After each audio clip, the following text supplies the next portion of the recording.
T'as 2 minutes pour rentrer, sinon je te fume. Ah, il est menaçant, ouais. Après les menaces, il y a les coups, dans un appartement en désordre qu'il faut perquisitionner.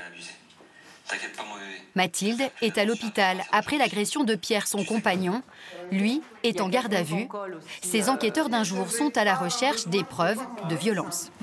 Je viens de trouver quelque chose dans un livre. Ah, oui. Le couteau. Il y a une goutte de sang. Hein. Ça me perturbe vraiment. Pourquoi? Parce que c'est violent, c'est machiavélique, quoi. Mais l'emprise, c'est terrible, oui. 39-19.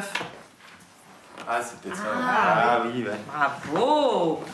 D'énigme en énigme, progresser dans les indices et découvrir des outils de compréhension des violences intrafamiliales, comme le violentomètre, cette échelle pour analyser si une relation amoureuse est saine ou non. Moi, j'ai déjà eu dans mon entourage des personnes qui étaient sous emprise et qui ont eu des choses violentes. Donc, si vous voulez, je l'ai vécu. C'est pour ça que ça me touche. Tu sais bien que je m'inquiète pour toi. Pour ça que tu dois me dire où tu es, avec qui tu es et ce que tu fais.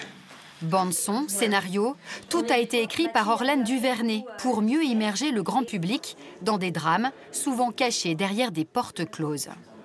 En 2023, on sait très bien que les plaintes pour violences conjugales ont augmenté de 10%. Alors ça s'explique peut-être pas par une hausse des faits, mais peut-être aussi par une libération de la parole. Bouge-toi au gros cul, pétasse.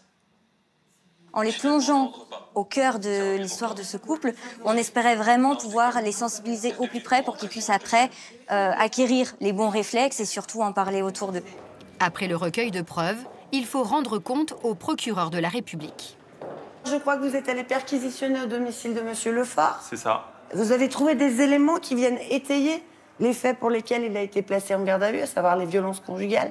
On a retrouvé sur la scène beaucoup de sang, du désordre, un couteau qui était caché dans un livre, avec une tache de sang dessus. Donc pour ces raisons, moi je pense qu'on va le déférer en comparution immédiate. C'est un sujet qui m'interroge parce qu'aujourd'hui on voit qu'il y en a énormément. Les langues se délient aussi, donc on entend de plus en plus parler. Et je pense que c'est un sujet qui touche toute la société, donc ouais, forcément c'est toujours intéressant de savoir comment ça fonctionne au cœur de la justice, quoi.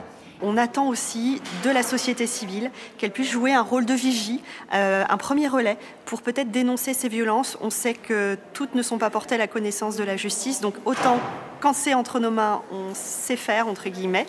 Encore faut-il que ça soit amené à nous.